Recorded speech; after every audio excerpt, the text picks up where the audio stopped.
प्रेरितों के दूसरे अध्याय और 42 पद में इस तरीके से लिखा हुआ है, और वे प्रेरितों से शिक्षा पाने और संगति रखने में और रोटी तोड़ने में और प्रार्थना करने में लवलीन रहे। और 46 पद में इस तरीके से लिखा हुआ है, और वे प्रतिदिन एक मन होकर मंदिर में इकट्ठे होते थे और घर घर रोटी तोड़ते हुए आनंद और मन की सिधाई से भोजन किया करते थे और परमेश्वर की स्तुति करते थे, और सब लोग उनसे प्रसन्न थे, और जो उद्धार पाते थे उनको प्रभु प्रतिदिन उनमें मिला देता था। प्रेरितों के दूसरे अध्याय में आरंभिक कलीसिया का जिक्र हुआ है, जहाँ पर लोग आपस में मिलकर प्रेम से एक दूसरे के साथ कलीसिया में रहते थे। लिखा है, उनकी सारी संपत्ति साझे की होती थी। और आप जानते हैं, इनके आपस के प्रेम को देखकर, इनके काम और व्यवहार को देखकर अविश्वासी लोग इनकी मंडली में आते और इनसे संगति रखते, और प्रेरित लोग उन्हें परमेश्वर का वचन सुनाते और परमेश्वर के वचनों को सिखाते थे, और लोग सुनकर प्रभु पर विश्वास करते थे और उनकी मंडली में शामिल हो जाते थे। और इसी रीति से परमेश्वर का वचन अद्भुत रीति से फैल रहा था।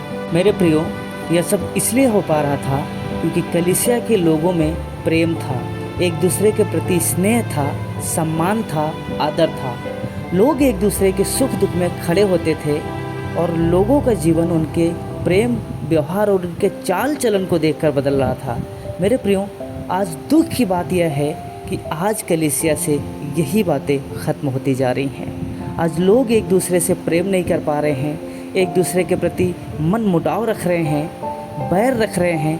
कभी कभी तो यहाँ तक देखने को मिलता है कि वह आपस में बात तक करना पसंद नहीं करते। एक मसीही दूसरे मसीही से बात तक करना पसंद नहीं करता। एक ही भवन में है, एक ही कलीसिया में बैठे हुए हैं, मगर आज लोगों में, मैं सच बता रहा हूँ, आज वो एक दूसरे से प्रेज द लॉर्ड तक बोलना पसंद नहीं करते। ये कितनी दुख की बात है। आज हमारे अंदर यह विचार आते हैं कि आज किसी को मसीह में लाना कितना मुश्किल है। मेरे प्रियो, आज यह मुश्किल इसलिए है क्योंकि हमने मसीह के प्रेम को छोड़ दिया है। हम कलीसिया में अपने ही लोगों के साथ मेल मिलाप से नहीं रह पा रहे हैं। मेरे प्रियो, आज कलीसिया में एक दूसरे भाई बहन के साथ हमारा व्यवहार अच्छा नहीं है, बातचीत अच्छी नहीं है। आज बहुत ध्यान देने की ज़रूरत है हमारे खुद के ऊपर, हमारे व्यवहार के ऊपर, क्योंकि शैतान तो यही चाहता है कि वह कलीसिया में फूट डाले, आपस में फूट डाले, कलीसिया के लोगों में एक दूसरे के प्रति बैर भाव उत्पन्न करे और मसीह की कलीसिया से प्रेम छीन ले, जिसके लिए यीशु मसीह क्रूस पर बलिदान हुए। आज जानते हैं आप, संपूर्ण बाइबल का सार प्रेम है, और शैतान इसी प्रेम को कलीसिया से चुराना चाहता है। इसलिए सावधान रहना है और अपने आप को जांचना है, मसीह के प्रेम से भरकर रखना है, और उसी प्रेम से आपस में प्रेम रखना है, ताकि मसीह की देह उन्नति पाए।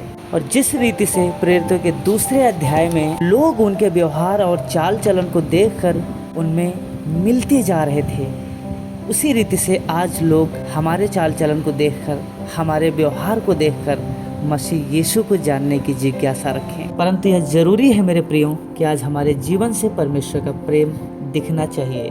हमारे व्यवहार से, हमारी बातचीत से, हमारे चाल चलन से आज परमेश्वर का प्रेम प्रकट होना चाहिए।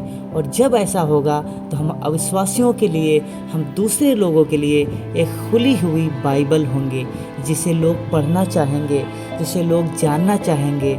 और याद रखिए मेरे प्रियो, जैसे प्रेरितों के दूसरे अध्याय में लोग उनमें मिल जा रहे थे, उनके चाल चलन को देखकर, उनके व्यवहार को देखकर लोग उनकी सुनना पसंद कर रहे थे, उसी रीति से लोग आपको सुनना पसंद करेंगे, और आपके जरिए मसीह यीशु उनके जीवन में कार्य करेंगे, और आपके जरिए, आपके व्यवहार के जरिए बहुत सी आत्माएं परमेश्वर के लिए बचाई जा सकती हैं मेरे प्रिय।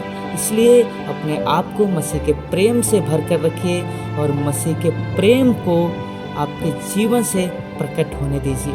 परमेश्वर आपको इस वचन के द्वारा बहुत आशीष दे। जय मसीह की। Praise the Lord.